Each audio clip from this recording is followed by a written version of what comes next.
Thématique qui vous est affichée, accord RDC-Rwanda sous la médiation américaine. Ici, on parle des enjeux politiques, diplomatiques et sécuritaires. Ce sont les trois aspects autour desquels nous allons justement discuter autour de cette table. Justement, j'ai avec moi, c'est sa deuxième participation à ce programme, Maître Glody Zima, avocat, analyste indépendant. Maître, bienvenue. Très heureux de te retrouver encore sur ce plateau.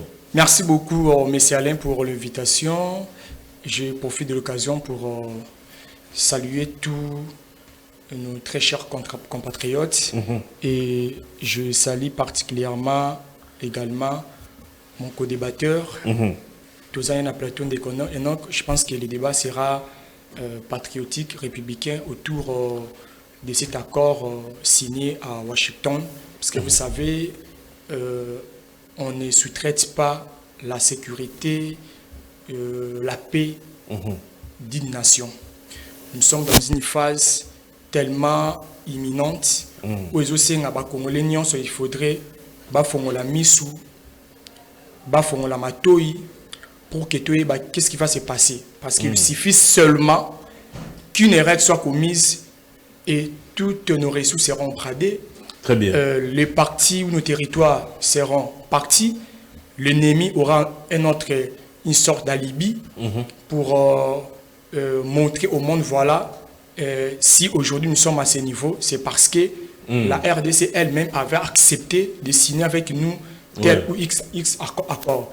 Eh bien, c'est une phase, moi je dirais, c'est une étape tellement historique après 3 décennies de tensions et de conflits. Parce que vous savez, le problème de la RDC et du Rwanda, c'était un conflit international. Pourquoi international? Parce qu'il y a une implication militaire de l'armée rwandaise. Vous le savez très bien, pour que Goma, Nabukavu et Zalalelo occupés, le Rwanda a déployé toute une armée, je dirais même 80% armée pour que occuper le territoire. Et bien, en ce moment, les Congolais n'y sont pas vigilants parce que Tolingi et nous ne voulons pas que notre pays soit vendu. S'il y aura des signatures, il faut que ces signatures puissent se passer comme c'est doit. Il faut que cet accord soit au grand clair. Il faut que cet accord, tout Congolais aïeba, te signer nini auto perdre nini o ça ba intérêt na biso nakati ya accord au ya Washington parce que je me rappelle tout ça quand on a que ça na accord ya Washington il y a aussi une autre position qui est à côté de Doha. Et bien nous risquons de perdre dans tous les deux côtés et que si nous faisons des choses pas comme c'est doit. Voilà, je pense que nous allons entrer en profondeur, nous allons développer dans les lignes qui suivent par rapport à cet accord signé à Washington. Très bien, merci beaucoup Maître Glody Zima pour cet entre-deux-jeux. J'espère que ceux qui nous suivent en ce moment ont compris déjà la teneur de ce que nous aurons à discuter autour de ce plateau. De l'autre côté, j'ai avec nous Enoch Manoka, défenseur judiciaire, membre du parti politique Génération 4G en sigle et initiateur et président national du mouvement citoyen Un Congo Nouveau. Une première pour lui dans nos studios des Social Actu. Bienvenue, M. Enoch Manoka. Oui, merci, M. Alain, pour l'invitation. Je salue tous les téléspectateurs que nous suivent de part et d'autre. Je salue également le co-débatteur avec qui nous partageons le plateau, conscient des enjeux géopolitiques et stratégiques qui prévaut à la signature de cet accord.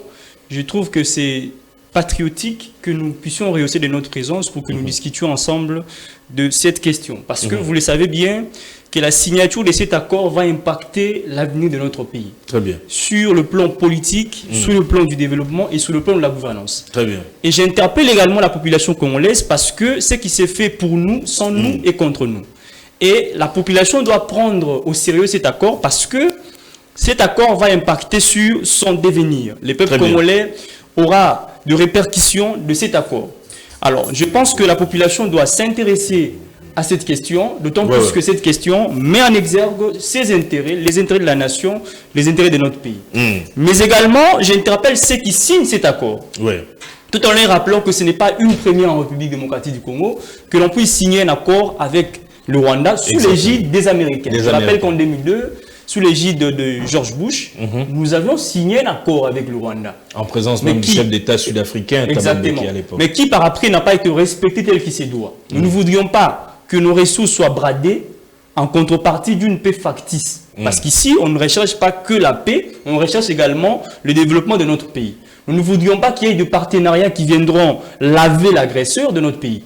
Parce que la logique, ce n'est pas ici de signer l'accord avec le Rwanda pour que le Rwanda soit lavé. La logique, c'est que chacun doit être responsabilisé au vu de ses actes. Encore que la République démocratique du Congo n'est pas l'agresseur, le Congo, c'est la victime de l'agression du Rwanda. Et donc, dans le clause que nous allons signer, on ne doit pas sentir qu'on a des contreparties ou des choses à rendre au Rwanda. C'est le Rwanda qui a des choses à nous rendre. Ça, c'est un aspect que nous sommes en train d'ignorer. On pense que, puisque la République démocratique du Congo regorge plusieurs... Apparemment, on est sur le même pied d'égalité entre... Nous avons des comptes à rendre au Rwanda. On n'a aucun compte à rendre au Rwanda. Par contre, c'est le Rwanda qui a des comptes à nous rendre.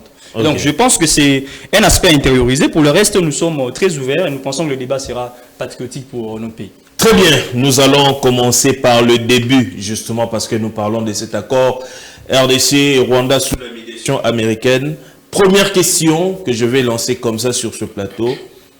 La question concerne d'abord le médiateur. On va commencer par là. Justement, avant d'entrer profondément sur cette question de l'accord et l'analyse approfondie que nous pouvons effectuer à travers ce plateau, Maître Glody Zima, est-ce que le médiateur américain, principalement le président Donald Trump, a la maîtrise des questions sécuritaires et politiques qui engagent la RDC et le Rwanda dans un conflit armé? Merci beaucoup. Je pense que la question... Parce que pour beaucoup de gens, vous allez répondre, pour beaucoup de gens, on pense que Donald Trump est en train de faire un marketing politique simplement en vue d'obtenir une certaine gratification internationale, faisant état, lui accordant une identité d'un pacificateur mondial, alors que peut-être dans le fond, il ne maîtrise pas assez ce qui se passe réellement dans la partie orientale du pays. Écoutez, vous l'avez très bien dit, vous savez, sur le plan international, entre les États, il n'y a que des intérêts. Oui. Il n'existait pas de négociation, il n'existait pas de mission, de la facilitation, n'est-ce pas, de processus sans intérêt particulier. Aujourd'hui, les États-Unis d'Amérique sont en train de voir leurs intérêts derrière le Congo. Vous savez, le Congo est un diamant mondial. Très bien. Vous savez, toutes les ressources que nous avions dans notre pays peuvent faire en sorte que le monde entier ou les différentes puissances internationales puissent impacter sur la scène internationale. Eh bien, aujourd'hui, les États d'Amérique sont en train de voir leurs intérêts au moment où ces accords seront signés. Vous savez, le Congo regorge dans son sein plusieurs ressources naturelles. Nous avons le nobium, nous avons l'uranium, etc. Et vous savez, aujourd'hui, sur le plan militaire, vous savez, les États d'Amérique sont en train d'évoluer avec la technologie et le seul moyen pour permettre aux États d'Amérique de prendre la force, la puissance militaire sur le plan international, c'est d'avoir des ressources naturelles. Où les États-Unis auront ces ressources? C'est au Congo. Voilà pourquoi Donald Trump est en train, n'est-ce pas, de faire à ce que ces négociations puissent tenir jusqu'au bout. Mais tout simplement pour profiter derrière la RDC. Vous savez, même la Russie aujourd'hui est en train de nous regarder de loin. Parce que même la Russie vise aussi ses intérêts. Mais depuis que les États-Unis d'Amérique sont impliqués dans ces négociations, dans ces processus, la Russie est en train d'observer. Vous savez, moi je pense que le problème de la RDC ne se trouve pas sur le plan international ou au niveau international. Parce que si ça dépendait seulement des rapports, des résolutions, des processus, mais la guerre de l'Est ou ces conflits devrait déjà ou pouvait déjà terminer depuis longtemps. Vous savez pourquoi? Parce que si vous lisez aujourd'hui les rapports en mapping produits par le Haut Commissariat des Nations Unies, dans les rapports en mapping, vous allez voir, tout est dit, tout est clair. Les rapports décrits noir sur blanc comment le Rwanda agresse le Congo. Mais moi, ça me fait très mal. Vous allez constater dans cet accord de paix qui est signé à Washington, il y a un point qui est soulevé là, c'est la neutralisation de FDLR. Ce qui aujourd'hui pour nous, moi je trouve quelque chose de négatif, c'est que pour nous aujourd'hui une faiblesse. D'autant plus que les rapports mapping nous donnaient un avantage par rapport à ces guerres. Donc d'après vous, Donald Trump a pu, l'administration Trump a pu zapper tous les rapports, toutes les résolutions et a produit un document qui essaie un peu de laver la face. Or, les rapports mapping, c'est un instrument juridique, je dirais, politique, très efficace sur le plan international.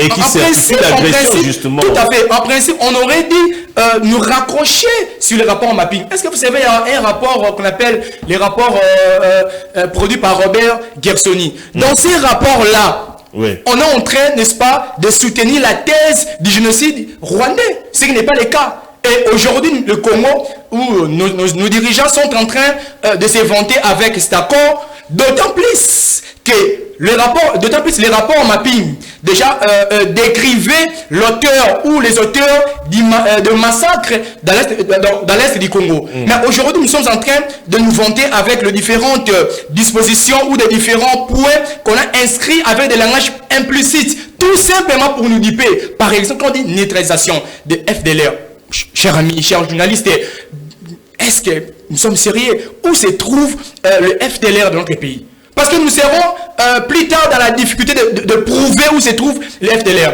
Parce que si seulement si, et que demain, le Congo n'est pas dans la capacité, n'est-ce pas, de neutraliser ce FDLR, le Rwanda dira, voilà, aujourd'hui, ils sont incapables, et voilà, nous continuons à agresser le Congo. Donc, ils auront un alibi, tout justement, pour continuer à nous attaquer. Déjà hier, le porte-parole de FRDC a même décrié le massacre pendant que le processus sont en cours. Mais vous allez constater sur le terrain, les affrontements continuent, sur le terrain, le massacre continue. Donc ça prouve suffisance que tout ce qui s'est fait ailleurs ou au niveau international ne produit pas les effets comme c'est doit. Donc le vrai problème se trouve au niveau interne.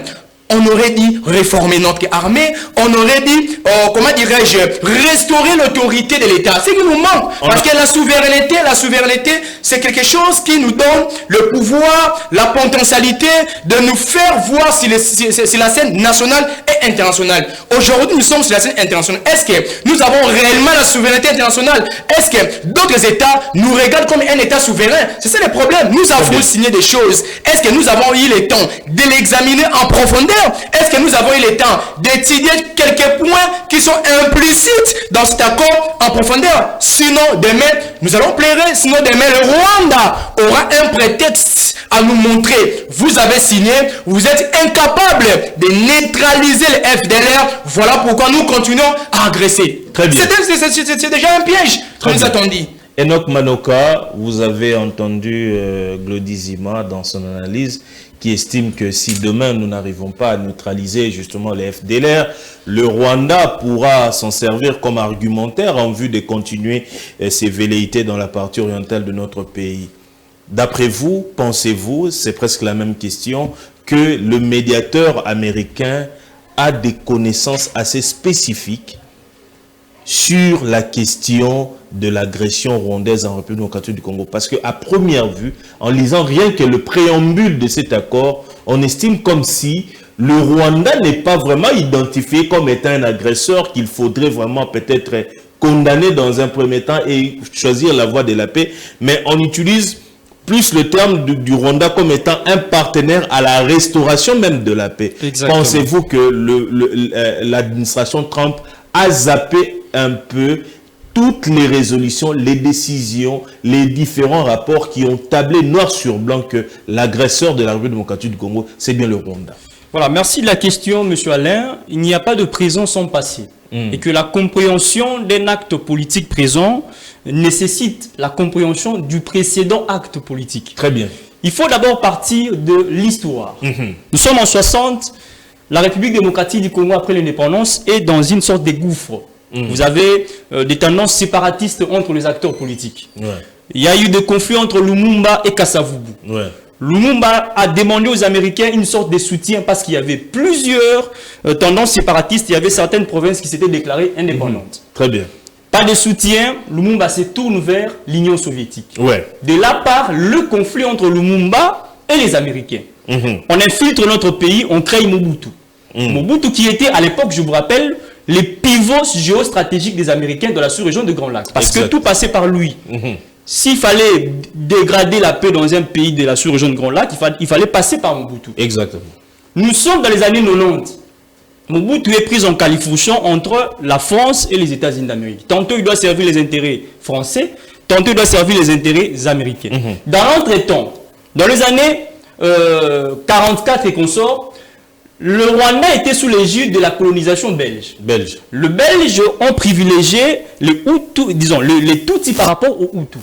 Mais après l'indépendance, c'est avéré que ce sont les Hutus qui ont gagné les élections pour être président de la République parce qu'étant un peuple plus nombreux que les Tutsis. Ce qui a créé une sorte de conflit entre le Hutu et les Tutsis.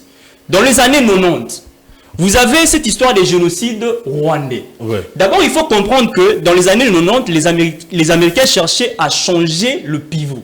Parce que Mobutu était devenu capricieux, étant donné qu'il était soit avec le Français, soit avec les Américains. Il ne servait plus un seul maître. Alors, qui devait être le pivot entre Kagame et Museveni? Ils ont trouvé que Kagame pouvait facilement servir les intérêts des Américains dans la sous-région de Grand Lac. C'est comme ça qu'on a créé cette histoire des génocides rwandais. Parce qu'en réalité, s'il faut même analyser les génocides rwandais, vous comprendrez qu'il ne peut pas y avoir génocide dès lors que, si on fait la comparaison des chiffres, les Hutus sont plus nombreux que les Tutsis. Et s'il y a guerre, par conséquent, ceux qui auront plus de victimes sont les Hutus. Parce qu'à supposer qu'on ait, nous, 500 personnes, vous, 100 personnes. Et vous et moi, on est en train de se battre. Qui aura plus de pertes? En réalité, c'est lui qui a le plus grand nombre. Donc, ce qui fait que naturellement, il ne peut pas exister génocide dès lors que ce sont les Hutus qui sont nombreux. Alors, par après, on nous crée Kagame. Mais il faut comprendre que la stratégie géopolitique des Américains veut assez que, dans la sous-région de Grand Lac, qu'il y ait insécurité. Parce que tant qu'il y aura la paix, les Américains ne pourront pas gagner des ressources naturelles. Parce qu'ils savent, lorsque nous avons la paix en République démocratique du Congo, ils auront le choix entre les Américains et d'autres États qui vont présenter d'autres avantages. Et que donc, il faut créer une stratégie de créer une insécurité permanente de la sous-région de Grand Lac. À travers laquelle les États-Unis seront un acteur clé. Ils ont commencé par les Soudans, disloqués. C'est ce qui a été fait. Ils sont passés par cette histoire de l'Ouganda. Ce sont eux qui ont amené M. Museveni à remporter les pouvoirs au niveau de l'Ouganda par l'entremise d'une guerre. Parce qu'ils ont créé ce qu'on appelle la tactique de talk and fight. Vous négociez en même temps, vous combattez. M. Yoweri Museveni était face à Obote, sous l'égide des Américains. Ils ont négocié en Amérique, mais il a gagné par l'entremise de la guerre. M. Kagame était en guerre face à Habyarimana. Ils ont négocié, mais en même temps, ils faisaient la guerre. C'est la même stratégie qui est en train de s'appliquer. C'était appliqué à l'époque de Laurent Désiré Kabila. Il était en pleine négociation avec Mobutu et il avait gagné la guerre. Je crains, partant des éléments tels qu'étaient par nous de l'histoire, que l'histoire puisse se répéter. On sait que nous allons négocier avec le supplétif du Rwanda et le Rwanda, mais que par après, ces gens vont continuer à faire la guerre. La raison pour laquelle on apprend que déjà là, dans la partie orientale du pays, le Rwanda a déployé des munitions et des munitions. Il a renforcé ses positions. Il y a même des bateaux, des RDF qui sont déployés vers Goma et Bukavu pour renforcer la sécurité. Donc, la conséquence est la suivante. Il faut comprendre que nous commettons toujours l'erreur géopolitique et géostratégique qui consiste à compter sur le même parrain que ceux de nos adversaires. Nous pensons que pour nous, la République démocratique du Congo, on ne saura trouver la paix. C'est une manière de faire les yeux doux et voler la vedette aux Rwandais. Non, on ne saura pas voler la vedette aux Rwandais parce que les Américains savent que si la République démocratique du Congo a une paix durable, elle sera développée. Et par conséquent, elle deviendra une puissance qui sera un peu capricieuse. D'où il faut prendre un État qui n'a aucune richesse, qui n'a aucune ressource, en faire une petite puissance, mais qui sait que moi je dépends totalement des Américains. Tant qu'il n'y a pas des Américains, je ne suis pas un État, je ne suis pas une puissance. Kagame, cette histoire des génocides a été créée par les Américains. Je peux vous citer des noms. On prend l'ONG Clinton. Vous savez les rôles de l'ONG Clinton dans la dégradation de la paix dans la sous-région de Grand Lac? Vous connaissez M. Roger Witter, qui fut parmi les infiltrés des Américains ici. Il a cité les rapports Gastoni. Mais ces rapports étaient pratiquement tout ce que je suis en train de dire. Sur le fait qu'il n'y a pas eu génocide au Rwanda, sur le fait que les Américains veulent qu'il y ait insécurité de façon permanente dans la sous-région de Grand Lac. Donc, pour que, je vous prends notre adversaire. On avait pratiquement la même taille que le Soudan, en termes aussi de ressources. Les Soudanais sont disloqués, mais il y a toujours une insécurité permanente. Exactement. Et les Américains veulent de ça, en République démocratique du Congo. C'est ça l'évidence. Mais l'erreur que tous les chefs d'État congolais commettent, c'est de penser que la paix du Congo viendra de l'extérieur. C'est de penser que la paix du Congo viendra de l'Occident.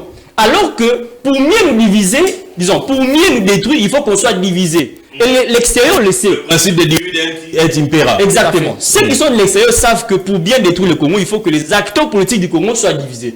D'où le meilleur moyen devait être d'abord définir par un dialogue en interne.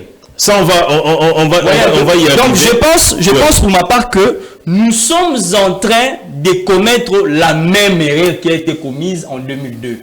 Celle de croire que les Américains vont ramener la paix en République démocratique du Congo, alors que ce sont les mêmes Américains qui sont à la base de la dégradation de la paix en République démocratique du Congo. Il n'y a qu'à voir les parrains, les médiateurs. Prenons le Qatar. Combien le Qatar a investi au Rwanda? Beaucoup. Plusieurs milliards de dollars. Vous pensez qu'un médiateur qui sait que ses intérêts seront mieux préservés au Qatar, disons au Rwanda qu'au Congo, va privilégier le Congo? Combien les Américains ont investi en Rwanda par rapport au Congo?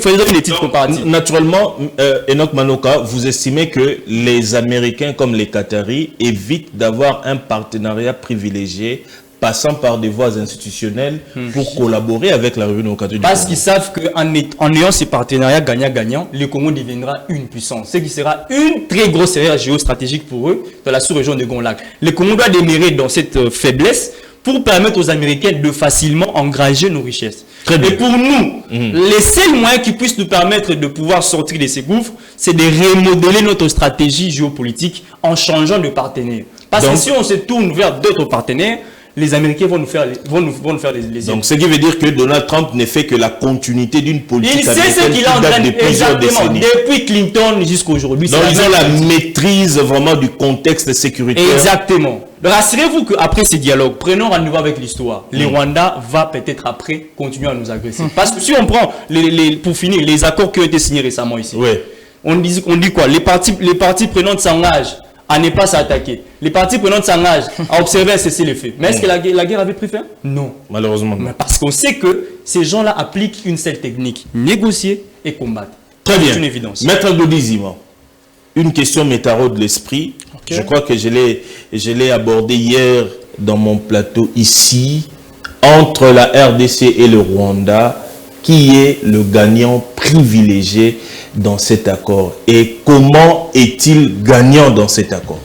Moi, je pense que le Rwanda est gagnant dans cet accord. Mais avant d'entrer en profondeur, je voulais revenir sur un départ. Très bien. Déjà, nous avons très mal commencé. Je lis l'article 213 et 214 de la Constitution. Je suis au point 6. Au point 6. Titre 6 de notre Constitution. Le président de la République négocie et ratifie les traités et accords internationaux. Le gouvernement conclut les accords internationaux soumis à la ratification après délibération en Conseil des ministres et en informe l'Assemblée nationale et le Sénat. Ici, ce ne pose aucun problème. Parce que là, il n'est pas question des accords de paix, des accords qui concernent des conflits internationaux. Mais le problème, c'est au niveau de l'article 214. Les traités de paix, les traités de commerce, les traités et accords relatifs aux organisations internationales et au règlement des conflits internationaux. Parce qu'aujourd'hui, le conflit qui oppose la RDC et le Rwanda, c'est un conflit international. Parce qu'il y a une implication militaire directe de l'armée rwandaise dans la RD Congo. Alors, quand nous lisons cet article, à la fin on dit ce qui modifie, ce qui engage les finances publiques, ce qui modifie les dispositions législatives, ceux qui sont relatifs à l'état des personnes, ceux qui comportent échange et adjonction du territoire, ne peuvent être ratifiés ou approuvés, convertis d'une loi. On se pose la question. Lorsqu'ils sont allés signer, négocier, est-ce que le peuple était-il consulté à travers ses représentants? Parce que les accords qui portent sur la paix ou les accords concernant les conflits internationaux doivent être approuvés par le Parlement. Déjà un mauvais départ. Parce que la loi d'approbation précède la ratification. Parce que la négociation, pas de problème, vous discutez.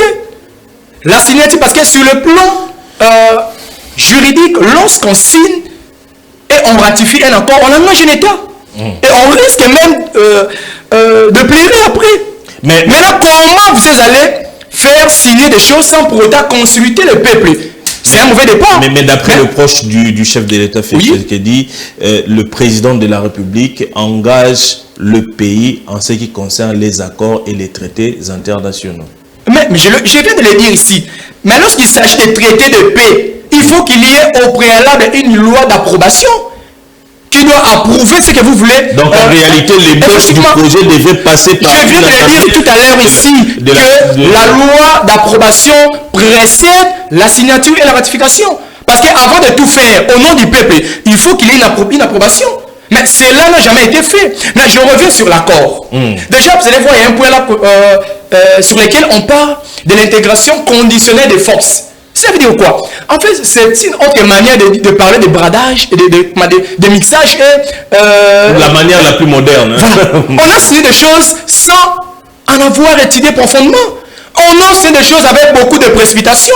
Alors, le Rwanda aujourd'hui est tellement content parce qu'il y a des points sur lesquels le Congo se trouve sur un piège. Donc pour le Rwanda, Félix Tshisekedi est en train de jouer sur un terrain non seulement sur un terrain. Le Rwanda était déjà plusieurs fois. Effectivement, nous avons aussi des dirigeants lâches. Moi, ça me fait très mal quand les gens vantent la ministre ayant les affaires étrangères dans cette émission. Elle a fait quel bon travail. Nous avons signé un accord que nous ne maîtrisons même pas le tenant les aboutissants. Quelque chose que on nous a dupé sur le plan international. Ce n'est pas parce que la diplomatie congolaise, peut-être il y a 15 ans passé, elle était aussi vulnérable qu'il fallait se rapprocher un petit peu des parents du Rwanda. Si le Rwanda n'a pas respecté les rapports mapping, si le Rwanda n'a pas respecté non plus les résolutions 2773 du Conseil des Nations Unies, est-ce qu'il va-tu respecter cet accord qui sera signé devant Donald Trump? Je ne pense pas. Donc pour vous, le Rwanda est plus favorisé dans cet accord que la République démocratique. Je dis effectivement, Kagame est très content. Kagame est très content. Le gouvernement rwandais est très content. On a signé des choses sans pour autant les comprendre. Parce qu'il y a des points. Mais je reviens sur ces points. Mais où se trouve-t-il le FDLR de le Congo? C'est le problème. Le Rwanda a eu un alibi, un argument qu'ils vont commencer à évoquer à tout moment. Parce que Kagame, parce que vous savez, la signature ou la paix de l'État ne dépend pas des signatures, mais dépend de l'engagement et de la volonté manifeste de respecter ce qu'on a signé. Est-ce que Kagame a-t-il cette détermination ou a-t-il cette sincérité de respecter cet accord? Je pense non. Non seulement cet accord de Washington, peut-être que je vous complète, peut-être qu'aujourd'hui, Paul Kagame sait qu'il a une posture d'agresseur et qu'en acceptant volontairement de signer cet accord, il quitte du statut d'agresseur au collaborateur à la restauration de la paix dans la partie orientale de la RDC. Non, écoutez. Mais déjà un rapport mapping qui parce que Kagame aussi, il a ses poulains à lui qui sont sous sanctions américaines. Peut-être c'est dit que c'est l'occasion est donnée ce sont des sanctions fantaisistes. Ouais. Vous savez, tous les crimes qui sont commis en RDC jusqu'à ces jours, mais vous allez constater que Kagame demeure impuni. Il est de l'impunité. Mais ce sont des sanctions fantaisistes sur le plan international. Les intérêts vient d'être nommé encore dans son cabinet présidentiel, James Kabarebe. Mais écoutez, ce sont des sanctions fantaisistes. Parce que vous savez, sur le plan international, il n'y a que des intérêts. Moi, je me pose la question, quels sont les intérêts ou quels sont les avantages ou les points positifs de la RDC concernant cet accord? Moi, je ne trouve même pas. On nous a roulé dans la farine. On nous a roulé dans la farine. Et demain, le Rwanda aura un prétexte. Du point de vue économique, peut-être qu'il y a un nouvel accord, que la RDC est en train de préparer un accord en aparté avec l'État américain. Au-delà de cet accord qui... D'ailleurs, je vous rappelle que l'accord de Washington ne concerne même pas le M23 AFC. Parce qu'il y a un procédé de loi qui continue. Bien sûr. Vous savez que ce gouvernement, par le biais de plusieurs ministres, ont dit que le Congo ou la RD Congo ne va pas négocier avec le M23. Mais aujourd'hui, vous êtes avec eux dans ces processus de loi. comment nous sommes humiliés sur le plan international? Mais ça fait très mal. Peut-être c'est une contrainte.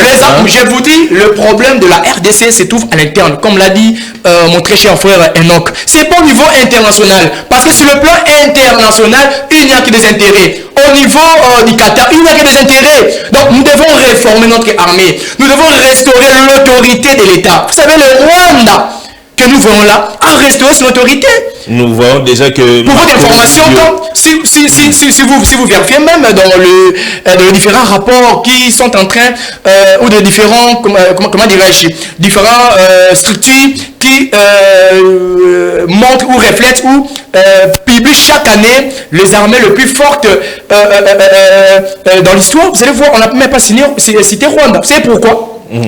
Parce que on sait que derrière Rwanda, il y a plusieurs puissances internationales. On ne sait même pas Rwanda. Parce que Rwanda a un soutien, je vous dis, indéfectible des États-Unis. Donc, tout ce que nous faisons sur le plan international, c'est du passe-temps. Nous devons revenir dans les pays, passer au dialogue, effectuer ou opérer des réformes institutionnelles, restaurer l'autorité de l'État.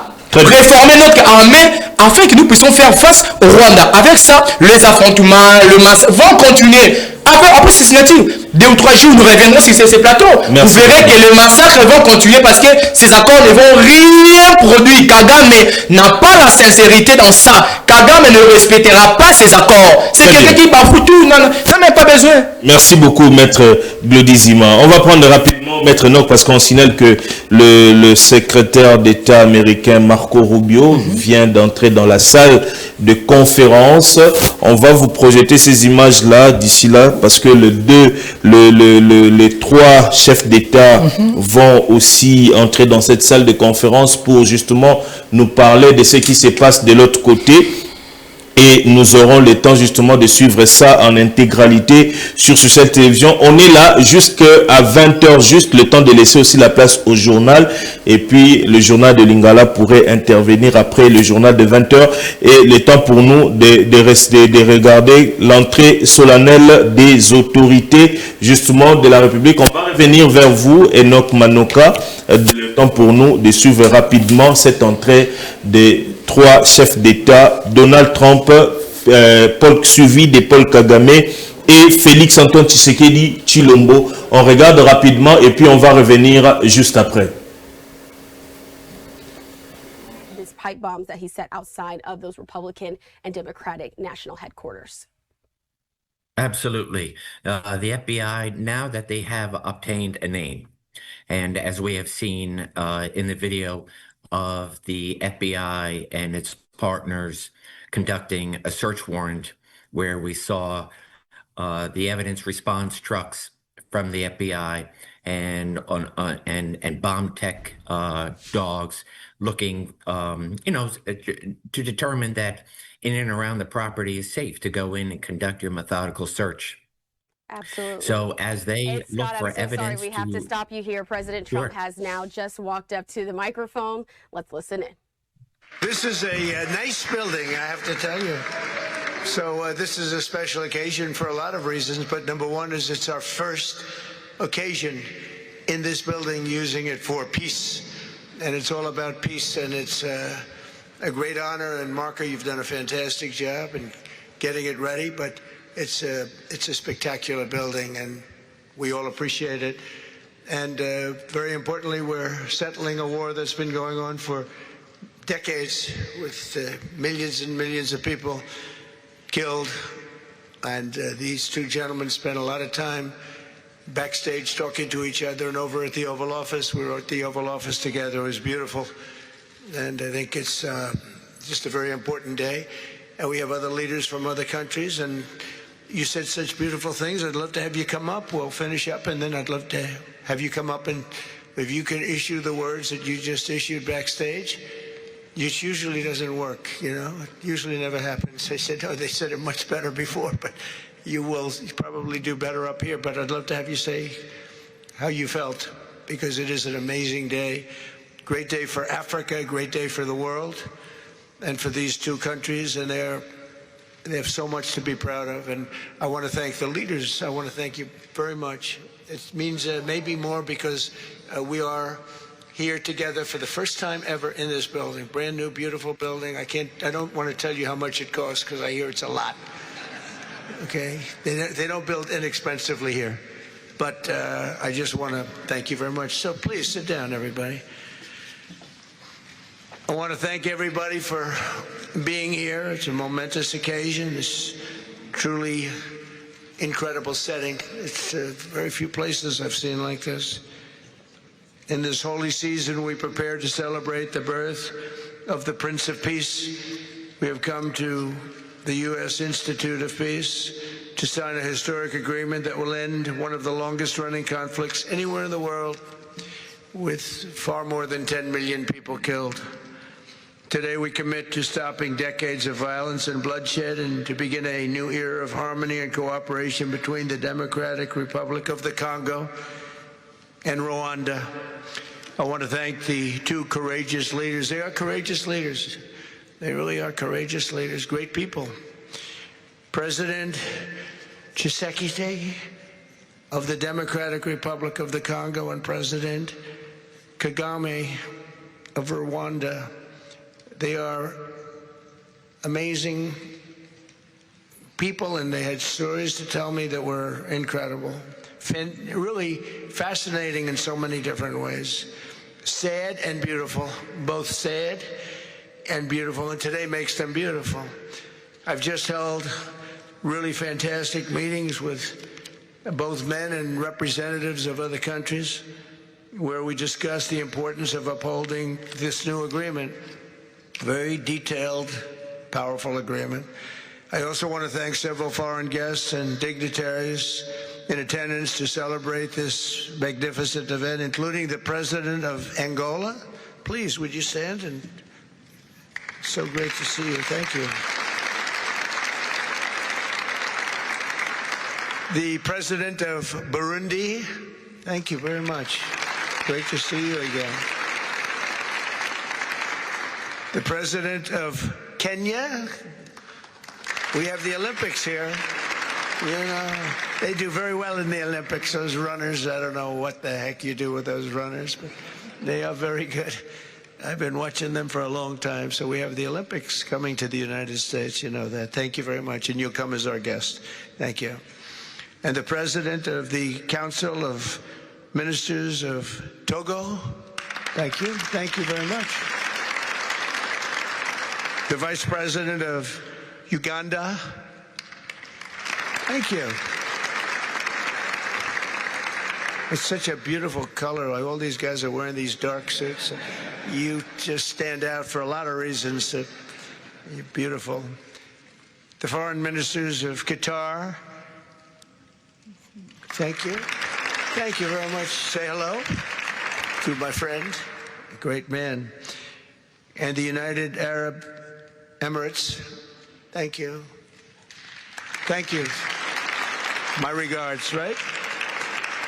And the chairman of the African Union Commission, who's done a fantastic job, and thank you for all your help. We appreciate all your help. A special group of people. A very special thanks as well to Secretary of State Marco Rubio. Marco, please stand. Thank you. And thank you for putting a certain name on that building. I said, boy, that is beautiful. That blew up last night. They said, that's a great honor. It really is. On this building, it's a great honor. Thank you very much. I assume you had a lot to do with that. Just a little bit. Yeah. Thank you. Appreciate it. And Senior Advisor for Africa, Masad Boulos, who's been fantastic. Thank you, Masad. All of these people, every one of them were indispensable in forging this agreement. Let me also recognize Senators Mike Rounds and Lindsey Graham. Lindsey, thank you. Mike, wherever you may be. Thank you. Thank you, Mike. Representatives Ronnie Jackson. Where's Ronnie? Ronnie is a great guy. He won his race in Texas by 48 points, right, Ronnie? So I don't have to ask if he's in any, I don't even have to endorse him anymore. It doesn't matter. Save the paper, right? Great job. Chris Smith. Chris? Thank you, Chris. Great. Good job. Trent Kelly. Trent? Thank you very much. Thank you. And the acting president of the Institute for Peace, Darren Beattie. Thank you, Darren, very much. Thank you very much, Darren.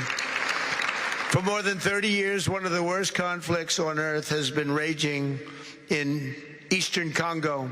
Millions and millions of people have been tragically killed, went on forever, and countless more have been displaced from their homes. Families have been destroyed. It's been a disaster. Many administrations have tried, but probably not too hard, knowing who preceded me. But they tried. It says they've tried, but we tried harder to end this conflict. But they've accomplished, obviously, they accomplished very little because the killing went on at levels that just got worse and worse. And today we're succeeding where so many others have failed, and this has become the 8th war that we've ended in less than 1 year. Such an exciting thing to do. This has been a really, because we're talking about 30 years of fighting, 30 years, much more than 10 million lives. Last June, thanks to the efforts of Secretary Rubio and Mr. Boulos, Rwanda and the DRC reached a landmark agreement to move toward peace. They started the process. I met with some of their great representatives who are here also, and we started a great process.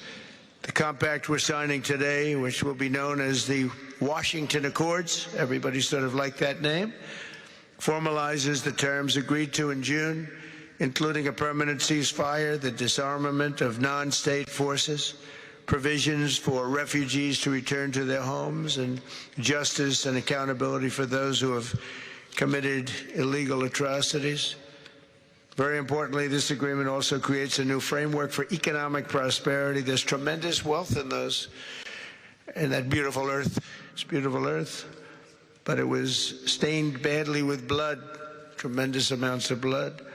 But in the region that will support a lasting peace, and the Democratic Republic of the Congo and Rwanda have agreed to more closely integrate their economies with each other rather than fighting, and they'll be doing that. And these two gentlemen are very smart, and I think they liked each other a lot. I spent time with them.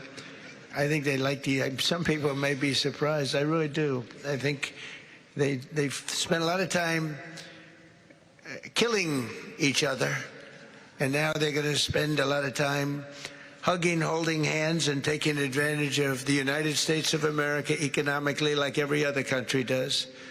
So they're going to do very well. But they do have some very valuable things. They're going to have a lot of money and a lot of success. And I think they're going to get along really well. So I hope so.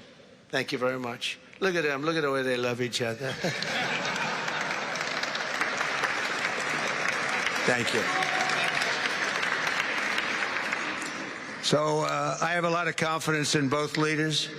We'll keep these commitments. I know they're going to keep them and follow through on the agreement and create a much brighter future for the people of their countries and their heroes within their countries because of today. And this is a big story. And so much is being written and said. All of the newscasts have it at the top of the list. And they are heroes, and we want to keep it that way. Today, the United States is also signing our own bilateral agreements with the Congo and Rwanda that will unlock new opportunities for the United States to access critical minerals and provide economic benefits for everybody. And we'll be involved with sending some of our biggest and greatest companies over to the two countries. And we're going to take out some of the rare earth and take out some of the assets and pay, and everybody's going to make a lot of money. These are just two of the many new agreements related to mineral supplies that my administration has achieved this year, including with Australia, Japan, Kazakhstan, Malaysia, South Korea, and many other countries. With all of these agreements, we're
par exemple, vous étiez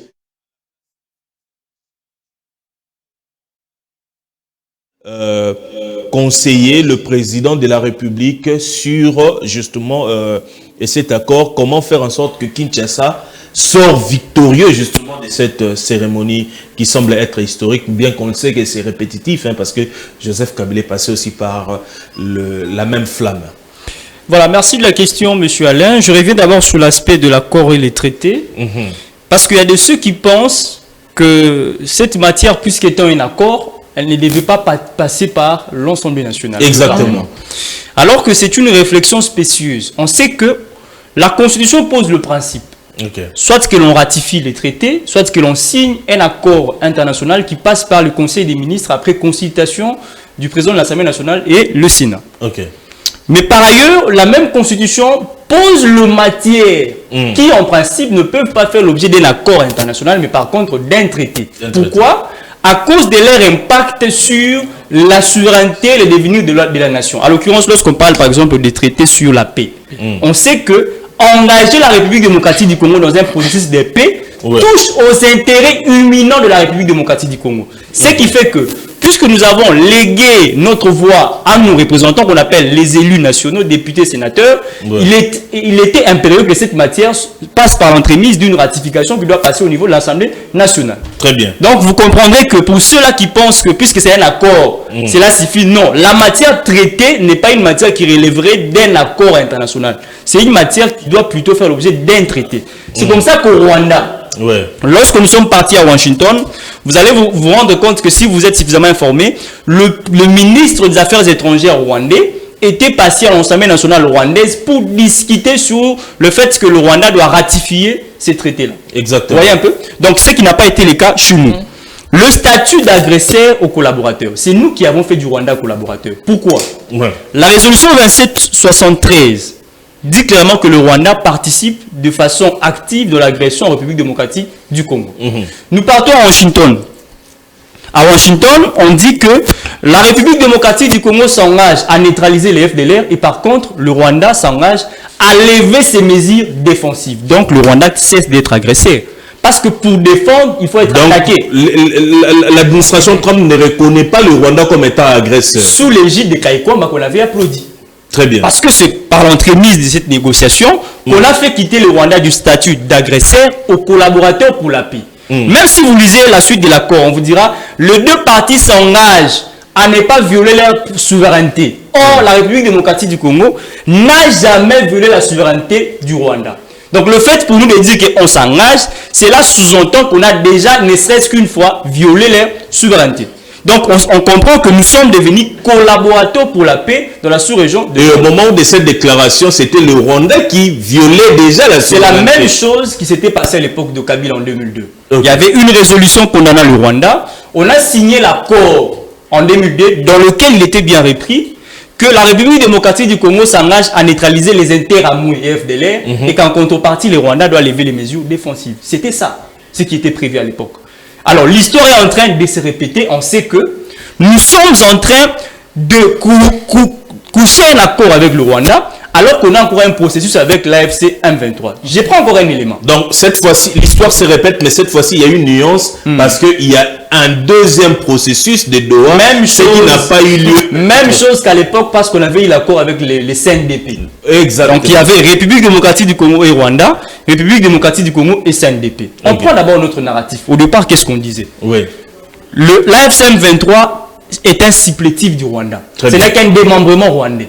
Ce qui fait que lorsqu'on part à Washington pour discuter avec les Rwandais, cela sous-entendu par ailleurs que c'était au Rwanda de dire à ces supplétifs, écoutez messieurs, je parle avec l'autre adversaire, de ce fait, ne faites rien. Or, voilà l'erreur encore que Kaikwamba a commise. C'est de faire de l'AFC M23 une autre partie au conflit. Parce qu'avant cet accord de Washington, on n'avait qu'un seul discours. Je ne parlerai qu'avec le Rwanda. Je ne discuterai qu'avec Kagame. Or, lorsqu'on signe l'accord avec le Rwanda, et dans cet accord, on vous dit, nous vous renvoyons à Doha pour parler avec l'AFC M23. Donc, on a trois parties. République démocratique du Congo, Rwanda et l'AFC. Donc, ce qui fait que naturellement, on discute avec les Rwandais comme étant une autre partie au conflit, et on ira discuter avec l'AFC M23. Or, on le sait très bien. Ce qui est en train de se passer à l'est de notre pays, ce n'est pas le Rwanda, mais c'est l'AFC, sous couverture du Rwanda. Donc l'AFC, en étant une autre partie au conflit, a également son propre agenda. Très bien. Et si la République démocratique du Congo ne le respecte pas, c'est qui sous-entend que l'AFC M23 va continuer à faire la guerre. Ou peut-être la thèse d'impliquer l'AFC comme étant le troisième acteur dans ces conflits, c'est le fait pour l'AFC d'avoir occupé directement Goma et Bukavu. C'est là à créer. Mais sachant que c'est la même chose qui s'était passé avec le CNDP. Pourquoi avoir pris encore la même formule? C'est comme si les diplomates congolais ont une ignorance accrue de l'histoire. Parce que lorsque... Une ignorance intentionnelle. Exactement. Vous allez vous rendre compte que le Rwanda n'a pas changé depuis les années 90. C'est la même politique. C'est la même logique. C'est la même logique. On vous ramène cette histoire des Interamoué, on vous ramène cette histoire des FDL, alors que je vous rappelle, ce sont les mêmes grandes puissances qui avaient demandé à M. Mobutu à l'époque d'accepter les réfugiés rwandais. Et d'ailleurs, M. Kengwando avait dit qu'il faut les désarmer. Il y avait une sorte de conflit entre Mobutu et Kengwando qui disait qu'il fallait désarmer ces gens-là. Mais par contre, ces grandes puissances avaient refusé. Vous voyez un peu? Donc, vous allez vous rendre compte que c'est un agenda international. Ils savent que cet accord ne va rien ramener en termes de paix en République démocratique du Congo. Qu'est-ce que nous gagnons? C'était ça la question. Très bien. Il faut comprendre que la République démocratique du Congo ne gagne rien. D'abord, nous avons changé de narratif parce qu'on a fait de notre agresseur notre ami, un collaborateur. 2, nous allons co-gérer nos parcs avec l'agresseur. C'est la première fois dans l'histoire de voir que vous êtes en conflit avec un État sur la scène internationale, mais qu'on vous exige de travailler ensemble dans la gestion de vos propres ressources. Donc, un État qui est victime d'une agression est contraint de travailler avec son agresseur. Or, vous le savez bien que moi, entre la République démocratique du Congo et le Rwanda, qui ont plus de richesses, c'est nous. Donc, travailler avec le Rwanda va profiter aux Rwandais. Donc, la République démocratique du Congo ne gagne rien. Parce que ce ne serait qu'une paix factice. Encore que l'accord signé avec le Rwanda n'engage en rien l'AFC M23. Ça, c'est une précision que nous devions mettre en tête. Parce que nous sommes en négociation avec l'AFC M23. Nous disons aux acteurs politiques de notre pays, monsieur le chef de l'État, l'histoire vous jugera. Parce que on juge Kabila aujourd'hui en fonction de ses actes passés. Vous êtes chef de l'État aujourd'hui, ceux qui sont partis négocier, vous pensez peut-être que c'est une occasion d'aller dans la Maison Blanche, aller prendre des photos selfie devant la Maison Blanche, mais l'histoire, nous sommes présents, nous vivons, à l'époque nous étions enfants, mais maintenant nous sommes adultes, nous vous jugerons. Si cet accord ne parvient pas à ramener la paix en République démocratique du Congo, chacun sera responsabilisé parce que le pouvoir partira. Et au moment où il n'y aura plus de pouvoir, chacun sera face à ses responsabilités. Très bien, merci beaucoup Enoch Manoka. Je me tourne rapidement parce que nous courons vers la fin de ce programme et laisser aussi la place à nos 2 éditions du journal. Maître Glody Zima, la plus grande question qu'on se pose ce soir, après la signature de cet accord, si demain la guerre ou l'agression continuait et que le Rwanda argumente selon lequel ce qui se passe en République démocratique du Congo avec l'occupation n'est plus un problème du Rwanda, parce que moi, le Rwanda, j'ai déjà un accord de paix avec la République démocratique du Congo et que c'est un problème entre Congolais et que ce problème-là doit être réglé entre Congolais. D'après vous, quelle sera la conséquence de cette situation? Merci beaucoup. Je pense qu'au-delà de cette signature, moi je pense qu'il y aura 3 scénarios possibles. Premier scénario, je l'ai même écrit ici. Si l'accord est respecté, si, en tout cas mon si est conditionnel, il y aura retrait des troupes rwandaises, fin du soutien aux groupes armés, désarmement, retour à la paix et au développement régional. Si. Mais déjà avec les sabotages du Rwanda comme d'habitude, je ne pense pas que cet accord sera respecté.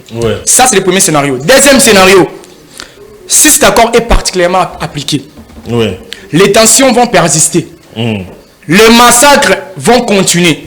Ce qui fera encore régresser le pays. Nous allons faire encore une marche en arrière. Troisième scénario, ce sont les conséquences qui sont soulevées. Et que s'il échoue, c'est à ce niveau-là, il y a un problème sérieux.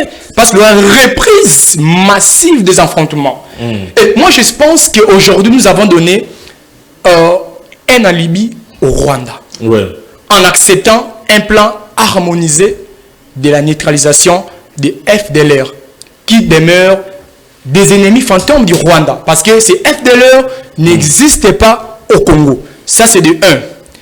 Deuxième des choses, je le vis dans l'accord. En tout cas, je vais le lire rapidement. On dit ici, en tout cas, ça fait très mal avec tout ce que nous sommes en train de voir ici. Cadre d'intégration économique et régionale. Quand on parle de cadre d'intégration économique et régionale, en d'autres termes, après cet accord, il y aura une sorte de la congestion de nos ressources naturelles, ce qui causerait de conséquences graves sur le plan économique. Donc, le Rwanda peut créer, par exemple, des industries au niveau, dans son pays et exploiter nos ressources naturelles parce qu'il y a un soubassement que nous avons signé. Donc, à travers cet accord, on essaie un peu d'authentifier maintenant, de certifier maintenant ce qui fait mal comme étant partenaire d'exploitation des ressources naturelles. Ce qui fait mal, on impose à la RDC une obligation d'un plan harmonisé de la neutralisation des FDLR, mais nulle part dans l'accord, on est en train de reconnaître le Rwanda comme étant, je dirais, le soutien, je dirais, primaire de M23 ou AFC M23, nulle part. On a donné le Rwanda une autre casquette du collaborateur au lieu de la casquette de l'agresseur. On l'a nettoyé sur le plan international. Le Rwanda est espié sur le plan international. C'est ce que Donald Trump est en train de faire. Donald Trump, c'est un businessman, c'est un homme d'affaires. Sur le plan international, je l'avais dit, il n'a que des intérêts. Parce que au-delà ou à côté de cet accord de Washington, l'accord où le processus des droits nous attend, est-ce que l'AFC-M23 respectera-t-il cet accord de Washington? D'ailleurs, ça ne concerne même pas. Ça ne fait même pas mention. Il y a eu des affrontements. Le porte-parole de FRDC a pleuré. Un jour, ils l'ont saboté. Ce qui veut tout simplement dire que ce sont des passe-temps. Ceux qui sont en train d'aller faire à l'extérieur. Le vrai problème se trouve ici au Congo. Le vrai problème, c'est le dialogue intercongolais. Quand je dis dialogue intercongolais, c'est-à-dire toutes les parties prenantes doivent se mettre autour d'une table et non pas pour partager les postes, pour opérer des réformes institutionnelles. Mais je veux vous compléter par cette question. Est-ce que ne pensez-vous pas que l'accord qui sera conclu aussi au niveau de Doha pourrait maintenant ouvrir cette brèche-là vers un dialogue national, puisque en ce moment-là, l'argumentaire du Rwanda, selon lequel que le problème de l'insécurité dans la partie orientale du pays, c'est un problème purement congolais, et que Félix Tshisekedi sera appelé à négocier et avec les M23, mais aussi avec cette opposition qui est soit en exil, soit ici sur terrain, mais asphyxiée ou peut-être menotté parce que cette opposition ne sait plus exercer ses activités politiques librement. Pourquoi seulement le Congo doit négocier? C'est ça aussi le problème. Parce que si... Peut-être que les mécanismes d'affrontement sont mais parce qu'il y a l'absence de l'autorité de l'État. C'est possible. On négocie lorsqu'on est faible. C'est ce que nos dirigeants ne veulent pas accepter. On négocie lorsqu'on n'a pas de moyens pour faire face à l'agresseur. Voilà pourquoi nous sommes aujourd'hui à Washington. Parce que le Congo, sur le plan international, est devenu comme État un commandeur, un État faible. C'est ce que le président Félix a fait. On nous a humiliés. Le Rwanda a une position de force par rapport à la RDC. Et dans l'accord, on les voit clairement. On n'a nulle part donné des obligations, je dirais, des obligations au Rwanda. Il y a plus d'obligations en RDC. Ce qui fait très mal. Peut-être donc pour les États-Unis, ils veulent plus responsabiliser la RDC. Mais comment?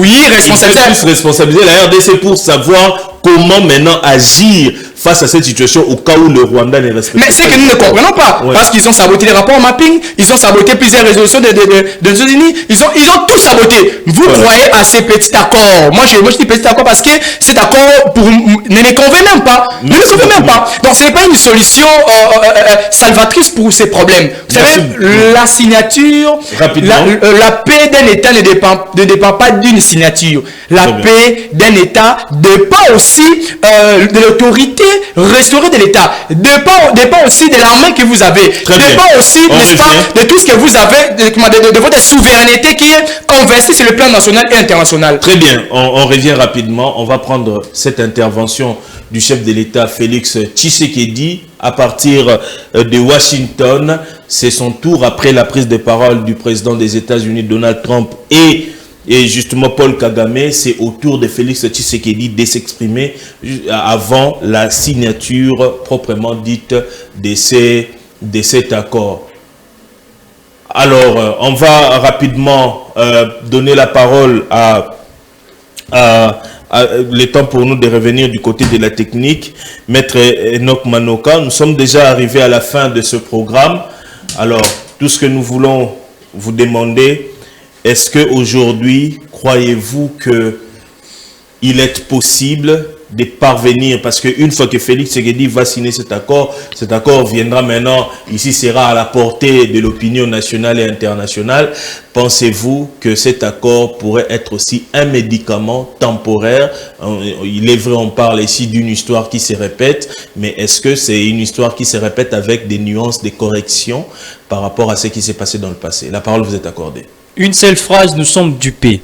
Parce que dans pratiquement toutes les lignes, nous avons fait respecter et mis en exergue les discours du Rwanda. 1.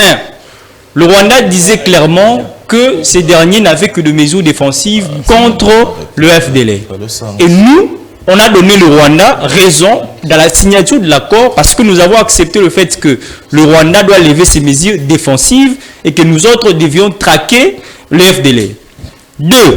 Le Rwanda a toujours dit que la question sécuritaire à l'est de la République démocratique du Congo est une question interne. Nous avons donné raison au Rwanda parce que nous sommes en train de négocier avec l'AFC M23. Très bien. Ce qui implique le fait que ce n'est pas une question qui met en exergue les intérêts rwandais, mais par contre les intérêts de Congolais. Troisième des choses, nous avons pratiquement repris l'histoire textuellement. Parce que nous négocions avec les Rwandais, nous l'avons lavé sur la scène internationale parce que je vous rappelle, qu'à un certain moment, les Rwandais avaient subi une pression sur le plan diplomatique. Le Sénat américain s'était levé. Il y avait des résolutions contre certains dirigeants du Rwanda. Mais par après, c'est nous, les Congolais, qui sommes dupés par le fait qu'on a lavé pratiquement l'image du Rwanda. Les Rwandais n'est plus l'agresseur. C'est maintenant les collaborateurs pour la paix. Quelles conséquences réservées à toutes ces sanctions, à toutes ces résolutions, tous ces rapports qui ont été mis à la place publique pour condamner, pour prouver à suffisance que le Rwanda est agresseur? Comment on va rétropédaler un jour pour reprendre l'argumentaire d'un Rwanda agresseur? Parce qu'aujourd'hui, le Rwanda maintenant devient partenaire à la restauration. Exactement. Il faut comprendre que le droit international est un droit relatif, basé sur l'égalité souveraine des États. On ne peut pas compter sur des résolutions internationales. La seule voie qui puisse nous permettre aujourd'hui de reprendre l'avantage sur le Rwanda, c'est d'être puissant. Et pour y parvenir, il faut être uni en interne.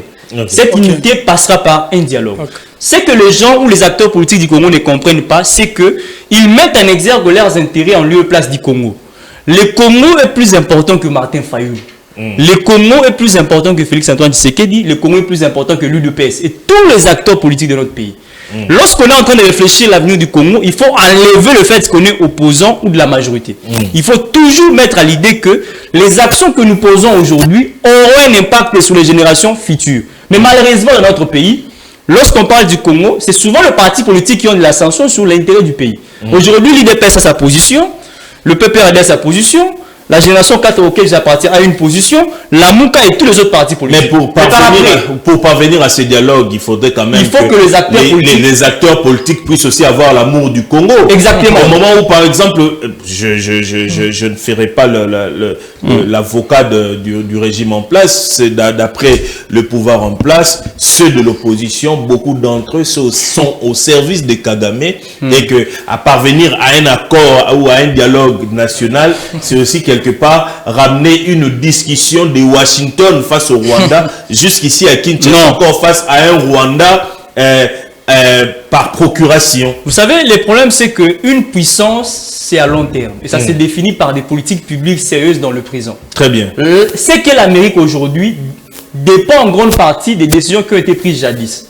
C'est que le Rwanda aujourd'hui dépend d'une politique à long terme. Le Congo, jusqu'à preuve du contraire, n'a pas une logique politique à long terme par rapport à ce que nous devions faire et ce que nous devions être dans la scène internationale. C'est comme ça que nous implémentons des politiques publiques à l'aune des événements.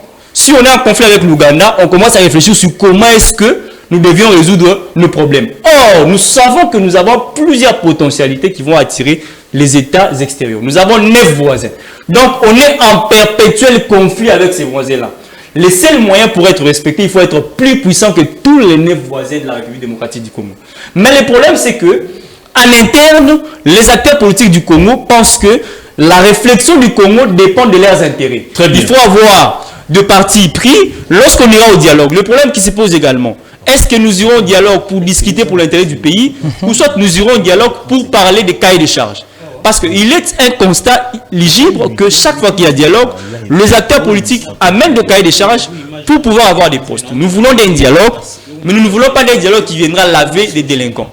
Nous ne voulons pas d'un dialogue qui viendra donner des ministères à certains partis politiques, mais nous voulons d'un dialogue qui viendra restaurer la paix. Redéfinir la vision politique du Congo dans 30 ans, redéfinir la vision politique du Congo dans 10 ans, 20 ans, et tout ce qui va avec. Vous allez vous rendre compte qu'à chaque fois qu'il y a alternance, à chaque fois qu'il y a un nouveau chef d'État, le Congo repart à zéro. Pourquoi? Parce que on n'a pas une vision politique claire à long terme. Chaque chef d'État qui vient commence à bricoler une vision. Il vous dira non, j'ai trouvé l'État avec telle structuration, je vais essayer de faire avec le moyen de bord. Or, la République ne se réfléchit pas en fonction des individus. C'est en fonction d'une philosophie bien précise. Il faut que les acteurs politiques du Congo se réunissent. On a fait 30 ans avec cette guerre. Il est plus que temps que le Congo puisse définir son positionnement dans la scène internationale et dans la sous-région du Grand Lac. Tant qu'on n'aura pas discuté sur le plan interne, je vous l'ai dit, avec les éléments de l'histoire en exergue, nous n'allons pas retrouver la paix dans notre pays. Il faut que les acteurs politiques puissent parler. C'est la position de la génération 4. Il faut qu'on discute. Mais pour discuter, il faut également que les mêmes acteurs politiques comprennent. Est-ce que vous entrevoyez un dialogue aussi avec les rebelles? Nous voulons d'un dialogue, mais on a prévu un avant-dialogue. Pourquoi? Parce qu'il faudrait que les acteurs puissent se mettre d'accord sur le point qui sera inscrit à l'ordre du jour. À l'occurrence, on ne voudra pas dialoguer pour qu'il y ait brassage, il y ait mixage, par exemple. On ne voudra pas dialoguer pour que les délinquants qui ont tué les gens... Mais s'il n'y aura pas brassage, c'est-à-dire que vous voulez écarter justement la démarche un peu de l'AFCM 23. Non, si l'AFCM 23... Parce que l'AFCM 23, c'est la dimension politique et la dimension militaire. L'AFCM 23 mène une prétendue révolution. Parce que l'AFCM 23 vous dira que nous venons pour faire respecter la Constitution. Elle vous dira que nous sommes là parce que... en utilisant des voies insurrectionnelles contredites par la Constitution. Ils vous prennent l'article 64 pour vous dire que c'est une révolution. En même temps, ils vous diront, oh non, écoutez, le chef de l'État a voulu changer la Constitution. Mais malheureusement, on a vu Nanga parler du fédéralisme. Or, il le sait que la forme de l'État est intangibilisée. Donc, vouloir apporter une nouvelle forme de l'État implique les changements de la Constitution. Quelqu'un qui vient combattre la protection de la Constitution en voulant lui-même changer la Constitution. Donc, il veut faire ce qu'il voulait faire en quelque sorte. Donc, moi, je pense qu'il faut nous unir. Il faut dialoguer, mais pas un dialogue qui viendra laver les gens. On doit respecter les victimes. Il n'y a pas de paix sans justice transitionnelle. Il n'y a pas de paix également sans responsabilisation des acteurs qui ont dégradé la paix. Je pense que si nous partons dans cette occurrence-là, la paix va revenir dans notre pays. Vous l'avez dit, un dialogue qui ne doit pas laver ceux-là qui ont détruit ce pays en se servant des ennemis. Parce qu'on risquera encore de répéter l'histoire encore une fois avec cette histoire des dialogues. Parce que vous vous souvenez, on ne veut plus voir un Bemba encore en liberté. Tous ces dialogues qui ont eu lieu avant 2006 ont permis de laver justement ceux-là qui avaient le sang des Congolais entre leurs mains. Maître Glody Zima, nous sommes arrivés à la fin de l'émission. On va justement conclure chacun avec un mot de la fin. Nous venons justement de passer au crible cette question de l'accord RDC-Rwanda. Vous deux, vous avez été un tout petit peu sceptique par rapport à ce qui se passe au niveau de Washington. Un mot de la fin que vous pouvez adresser au président de la République au regard de cet engagement qu'il prend au nom de toute une nation. On le sait, ça peut marcher, tout comme ça ne peut pas marcher. On parle de la politique où les intérêts priment. Avant tout, il n'y a pas question simplement de la bonne foi, mais est-ce que le peuple congolais trouvera son intérêt dans cet accord. Un mot de la fin que vous pouvez adresser non seulement au chef de l'État Félix Tshisekedi, à la classe politique congolaise et surtout à la population qui nous suit en ce moment. Mes mots de la fin sont des mots de douleur parce que finalement le Congo, par l'entremise de ce régime, a adhéré au narratif de Paul Kagame qui disait, ou les narratifs selon lesquels le problème de l'instabilité dans l'Est de la RDC, c'est un conflit interne congolo-congolais. Ça, c'est des 1. Des 2, nous avons adhéré au narratif de Kagame selon lesquels le AFC M23 n'est pas un supplétif du Rwanda, mais une rébellion congolaise, ce qui fait très mal. Aujourd'hui, le Rwanda est expié et en droit, on dit ni ne peut se prévaloir de sa propre turpitude. Exactement. Et donc, demain, nous allons regretter d'avoir signé cet accord dont nous ne maîtrisons ni les tenants ni les aboutissants, parce que ça fait très mal. Et je lance un message de vigilance au peuple congolais, qui est le souverain primaire, parce que cet accord est signé sans pour autant les consulter, comme je l'avais bel et bien évoqué. L'article 214 de la Constitution a été intentionnellement violé, saboté, que le peuple reste vigilant. Je lance également appel en la vigilance à tous les acteurs politiques congolais de l'opposition et non pas de l'opposition armée. Parce que je n'ai pas de l'opposition, parce qu'on ne peut pas soutenir en tout cas une opposition armée qui a pris les armes pour tuer ses propres compatriotes. Et l'opposition non armée, de lancer des grandes actions pour faire face à ce qui arrive, parce que ce qui est vrai, cet accord ne sera pas respecté. Kagame n'a pas la volonté manifeste, n'a pas la sincérité de respecter cet accord. Et bien, demain, c'est le peuple qui sera encore victime et nous allons continuer à pleurer. Le vrai problème, c'est en interne. Nous devons nous mettre autour d'une table, opérer des réformes institutionnelles, à parler entre nous pour que le Congo puisse se montrer sur le plan national et international comme étant un État souverain, fort, prospère et respectable. Merci beaucoup. Enoch Manoka, nous sommes arrivés à la fin de cette émission. Un mot de la fin que vous pouvez adresser au président de la République Félix Tshisekedi, à la classe politique congolaise et surtout à ce peuple congolais, vos compatriotes. Oui, merci de la parole. Monsieur le chef de l'État, il existe une histoire. L'histoire ne vous jugera pas en fonction du nombre de promesses, mais en fonction du nombre d'actions que vous aurez implémentées pour l'avenir de notre pays. Sachez que l'acte que vous posez aujourd'hui aura des répercussions sur notre avenir. Et nous serons impitoyables envers vous si cette action n'apporte pas la paix telle que promise. Sachez également que la génération future aura des répercussions par rapport aux actes que vous posez aujourd'hui. Pensez à l'histoire, pensez à vos enfants, pensez également aux Congolais. Un message au peuple congolais. Chers compatriotes, nous n'avons pas connu ce peuple morbide qui est pratiquement indifférent aux actions politiques qui sont posées actuellement dans notre pays. Nous avons connu un peuple de Lumumba qui s'était levé contre le Belge. Nous avons connu un peuple qui s'était levé contre Mobutu. Nous avons connu ce même peuple qui s'était levé contre Joseph Kabila et tout ce qui va avec. Aujourd'hui, nous nous posons des questions. Qui a envoûté les Congolais? Les Congolais sont devenus complices de son bourreau. Les Congolais sont devenus complices des mauvais dirigeants, de mauvaises qualités, qui posent des actions qui ne mettent pas en exergue ses intérêts. L'air est grave.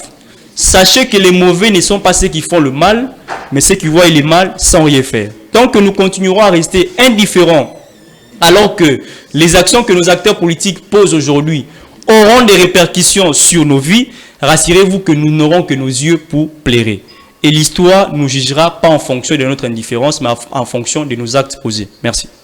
Très bien, l'histoire nous jugera, même nous qui sommes ici en tant que journalistes, en tant qu'opérateurs de médias. Nous avons une responsabilité dans notre perception sociale, dans la manière de débattre ou de vous informer. Les médias ont un grand rôle à jouer.